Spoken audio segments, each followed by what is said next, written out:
Ito na ngayon kamuritan ko. Ay ha. Namurat ko na eh. Ang ganda ko dyan. Saan ka dyan? Opak. Oh, nakamedyas pati buhok nilamig. Hindi. Papakita ko sa inyo yung bukas kasi pupunta ako mamamalengke. Bibili lang ako ng gulay at prutas then uuwi na. Saan ka dyan, Mare? Oh. Kaya bukas siya. Papakita ko sa inyo kaya.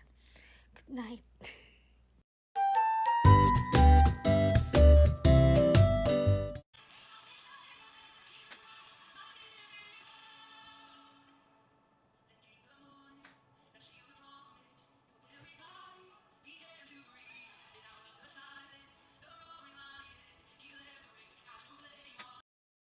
So, this is it. Katapos kong mag-half bath.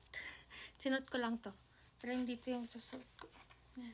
Kasi lalabas ako, pupunta ka ng grocery. Yan, tatanggalin na natin siya. The moment of truth.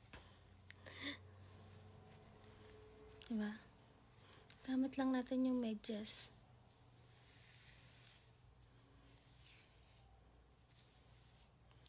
Ganda rin niya. Yan, para akong nagkulot. Then, from the other side.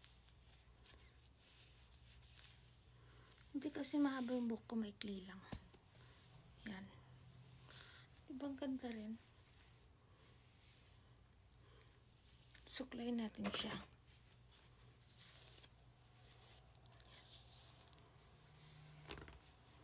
Yan.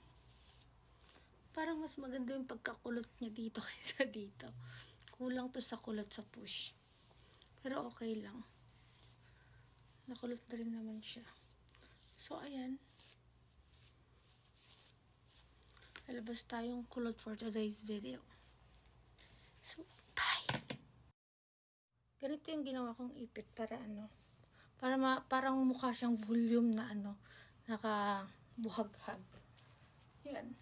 Pero sa side na to, hindi talaga siya kulot tingnan. Pero dito, sobrang kulot. So, okay na yun. At least nakulot, diba? So, ganyan na yung style.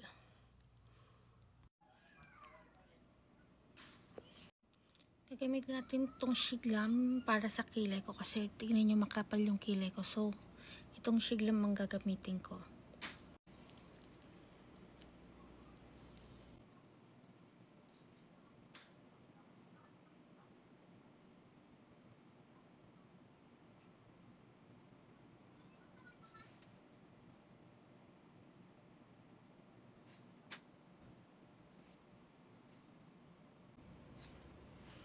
So, yan. Ano? Para sa pilik mata, itong gamit ko, shiglam. Yan.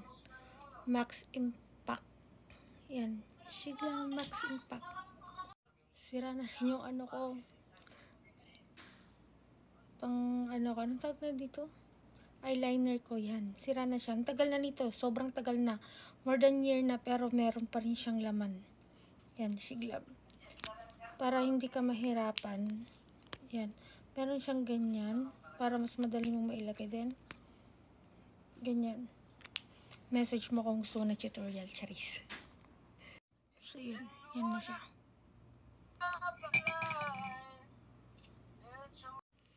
Gagamit tayo ng liquid blush on at liquid highlighter. Ito siya. Yan. Matagal ko nang gamit yan. Yan. Diba? Kaya tingnan. Oh, slap. Anong ginagamit ko sa lips ko ito? Everbelena. Everbelena, hindi ko alam kung paano i-pronounce. Blush brush siya. And then, ito. Labelo. Inaano ko naman siya, labelo muna tapos ito saka ito kasi super dry ng lips ko. So, ito na siya. Yan yung kulay niya. Diba?